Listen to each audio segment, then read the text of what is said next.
Bienvenue sur Métabolisme TV, votre source d'informations fiables sur le métabolisme et la santé. La constipation, mais inconfortable et dangereuse. Je suis Franck Suarez, spécialiste en obésité et métabolisme. Et aujourd'hui, je veux vous parler de quelque chose que nous avons reçu comme question sur Métabolisme TV, qui est le sujet de la constipation. Il semble que ce soit un problème assez général dans la population et surtout, cela affecte beaucoup plus les femmes que les hommes. Je vais un petit moment au tableau pour l'expliquer. Le sujet de la constipation est très lié au métabolisme, car l'une des choses que j'ai apprises au fil des ans, c'est que lorsque quelqu'un souffre de constipation, cela va entraîner un métabolisme lent. Et maintenant, nous allons voir pourquoi le corps humain dépend de ton métabolisme, n'est-ce pas, le métabolisme, ce qui crée l'énergie. Mais il faut savoir que le mot métabolisme vient du grec méta. Le méta veut dire c'est mouvement. Donc, en fait, tout ce qui influence le mouvement interne du corps va, en réalité, affecter le métabolisme. Car le métabolisme vient du grec mouvement, mouvement. Donc, fondamentalement, quand une personne souffre de constipation, la constipation est une condition où la personne, l'intestin qui est ici à l'intérieur, voici l'estomac, et ici vient l'intestin. L'intestin à l'intérieur. C'est par ici que passent les aliments. Et le corps, en général, ce qu'il fait, c'est qu'il extrait les nutriments d'ici. Et le corps, en général, ce qu'il fait, c'est qu'il extrait les nutriments d'ici. Non. Mais que se passe-t-il, ce mouvement? Que fait l'intestin? L'intestin, il faut savoir que c'est un muscle. C'est un muscle que le système nerveux ordonne de bouger. Il se déplace comme un mouvement, un peu comme un serpent. On l'appelle péristaltisme. Le péristaltisme est ce mouvement ondulé. Ce que l'intestin a, c'est qu'il est censé fonctionner de manière naturelle et rythmique.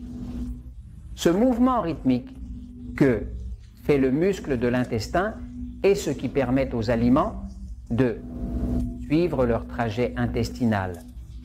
Les nutriments peuvent être extraits. Ensuite, cela se termine par la défécation. Que se passe-t-il? Quand une personne souffre de constipation, ce qui passe, c'est que le mouvement s'arrête. Lorsque le mouvement s'arrête, qu'il ne bouge plus, il n'y a plus d'absorption des nutriments. Maintenant, le corps commence à s'affaiblir, mais il y a quelque chose de pire qui se passe. Quand cela, ici, à l'intérieur de l'intestin, se remplit de matière fécale, cela commence à entrer dans un état de décomposition. Quand il y a décomposition, eh bien, il va y avoir des gaz, il va y avoir des toxines. Ce que le corps va commencer à extraire de l'intestin, ce sont des gaz et des toxines. C'est exactement ce qui fait que l'intestin commence à empoisonner le reste du corps. C'est pourquoi nous disons que la constipation est très dangereuse. C'est très dangereux parce qu'il existe des études qui montrent qu'il y a une relation directe entre la constipation et le cancer.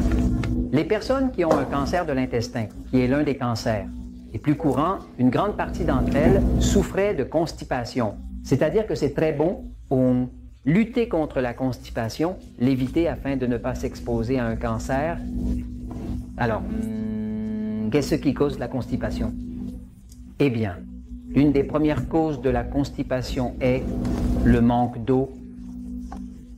Quand une personne ne consomme pas suffisamment d'eau par rapport à son poids corporel, elle va automatiquement commencer à avoir un manque de mouvement. Pourquoi?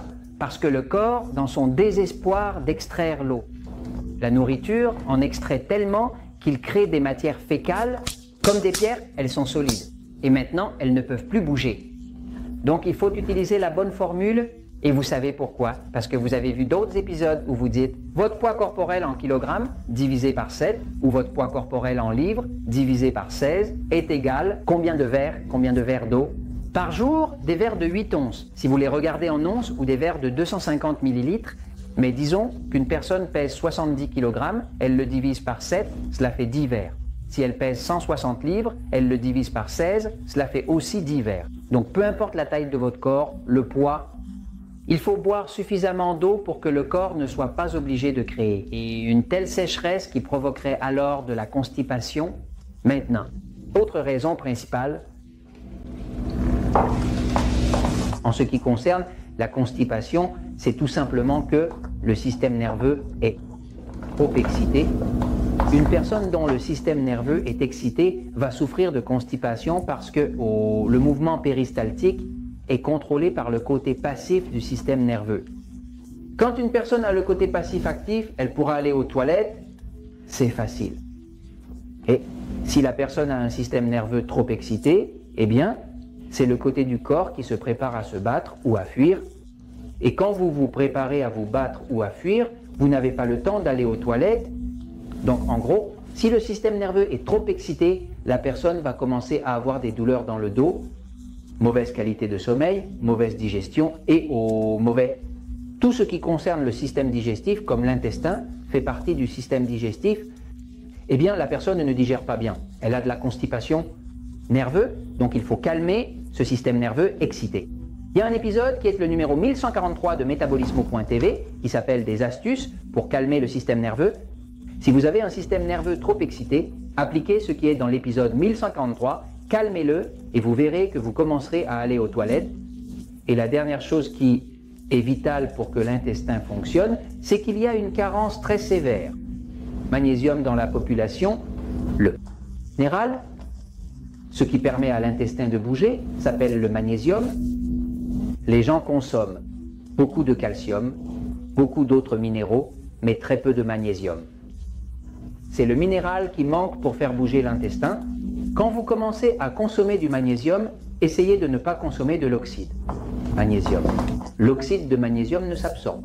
Vraiment pas. C'est vrai qu'il va vider l'intestin, mais comme il ne s'absorbe pas, cela n'aidera pas le corps à maintenir ce mouvement. Vous me suivez, vous le videz de force et en vérité, ça ne fonctionne pas. Donc, vous devez compléter avec du magnésium, du citrate de magnésium, du chlorure de magnésium. Mais si vous commencez à compléter avec du magnésium, buvez de l'eau.